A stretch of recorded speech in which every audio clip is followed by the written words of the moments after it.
केंद्रीय आयुष मंत्री श्रीपाद नाईक यांच्याकडे देशव्यापी 4 लोकांचीच निवड केली. त्याच्यात पद्मविभूषण त्रिगुणा फॅमिली आहे. अटल बिहारी वाजपेयींचे खास चिकित्सक होते ते. अच्छा. हा, ते त्रिगुणा फॅमिली म्हणजे आयुर्वेद. त्यांचे वडीलही पद्मविभूषण होते. हे पद्मभूषण आहेत त्रिगुणाची. अगदी खरं आहे. त्यांचं आहे. त्याच्यानंतर डोईफोडे आहेत, श्रीवास्तव आहेत आणि मी आहे.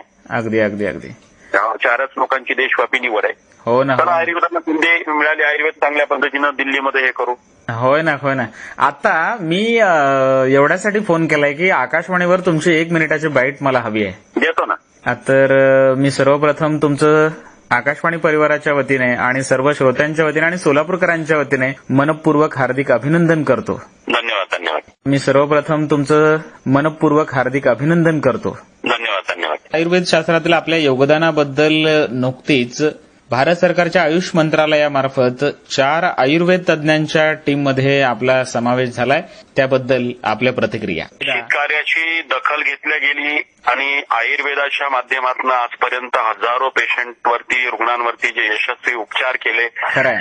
आणि अगदी सोशल मीडियाच्या माध्यमातून वेळोवेळी कोरोना असो किंवा त्याच्यापूर्वी सुद्धा लोकांना आजार होऊ नये म्हणून प्रतिबंधात्मक प्रबोधन झाल्यानंतरचे प्रबोधन म्हणजे ते लेख असेल किंवा व्हिडिओ असतील तर बरेच आपण असे प्रबोधनाची मालिका वेगवेगळ्या पद्धतीनं ग्रामीण भागातली शिबिरं असतील. हो ना. आणि आयुर्वेदाला समर्पित असणारी जी काही व्याख्यानं आहेत म्हणजे जसं छत्रपती शिवाजी महाराजांची व्याख्यानं हा माझा श्वास आहे तसं आयुर्वेदाच्या माध्यमातून, भारतीय चिकित्सेच्या माध्यमातून आणि केंद्र सरकारने आयुर्वेदाला अगदी सोन्याचे दिवस यावेत म्हणून जे प्रयत्न केले की एम्सच्या धर्तीवरती प्रत्येक राज्यामध्ये all India institute of Ayurveda हे ऑटोनॉमस हॉस्पिटल एम्सच्या धर्तीवरती भव्य दिव्य हॉस्पिटल्स हे प्रत्येक राज्यामध्ये निर्माण व्हावेत हे सर्वप्रथम ध्येय आणि उद्दिष्ट राहील.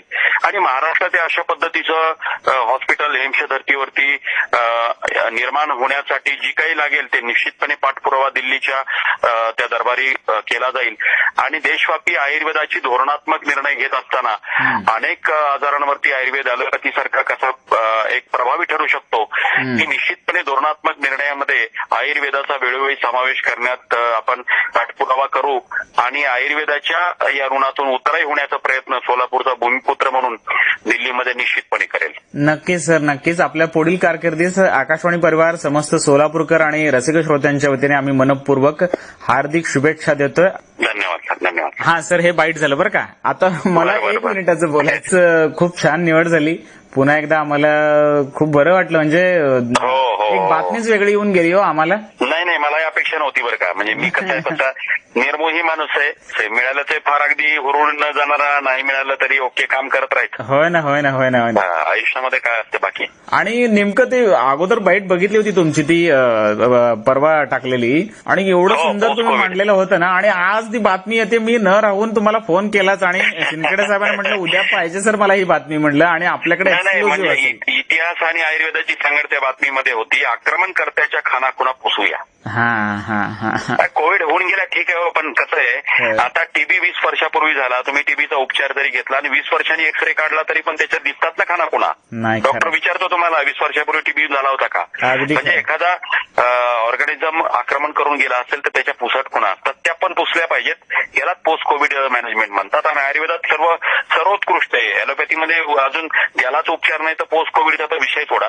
आयुर्वेदामध्ये लंग्स वाचवण्यासाठी 1 नाही 100 वनस्पती आहेत. अगदी खरंय सर, अगदी खरंय. तर पुनश्च एकदा भेटू. अभिनंदन. धन्यवाद. ओके. शुभरात्री.